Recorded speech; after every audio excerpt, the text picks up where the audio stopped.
Bonjour, je suis Fabien Eline, j'ai 21 ans, j'habite au Mufia et je fais du jiu-jitsu brésilien. J'ai d'abord fait du judo, je me suis arrêté à cause d'une blessure. J'ai tout de suite cherché un autre sport de combat et c'est là que j'ai eu l'opportunité de faire du jiu-jitsu brésilien.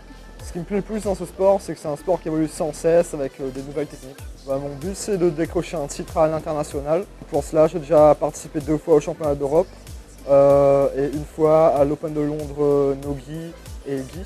Et je prépare actuellement l'Open de Londres qui se déroulera dans un mois, les 18 et 19 octobre. J'essaie de pouvoir m'entraîner le plus possible, c'est-à-dire au moins une fois par jour. Donc si c'est pas sur le tatami, au moins faire du cardio, faire de la muscu. Mais l'important c'est pas de s'arrêter, c'est toujours d'avoir quelque chose à côté. La différence entre le jiu-jitsu brésilien et le judo, c'est que le jiu-jitsu brésilien se passe beaucoup plus au sol. Bon, il y a bien sûr des aspects debout avec des projections, etc. Mais la plus grande partie se fait au sol. Et le but, c'est de soumettre son adversaire par une clé de bras, un étranglement. Alors, le jiu-jitsu brésilien, donc en quelques mots, c'est tout simplement de la lutte brésilienne. Pour concilier mes études et le jiu-jitsu, il n'y a qu'un seul mot-clé, c'est l'organisation. Il y a des stars, moi j'ai eu l'occasion d'en rencontrer une.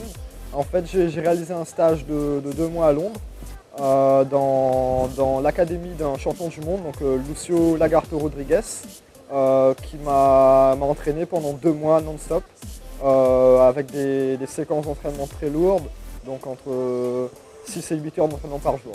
J'aime bien aussi transmettre mes connaissances avec mon petit frère qui s'entraîne tout le temps avec moi, qui fait tous les entraînements avec moi.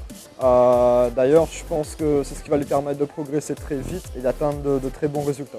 Donc pour découvrir ce sport, je pense que je dirais aux jeunes qu'il est vraiment très important de tenter l'expérience déjà une première fois et ils se rendront compte par eux-mêmes qu'après un premier essai, ils pourront plus s'en passer.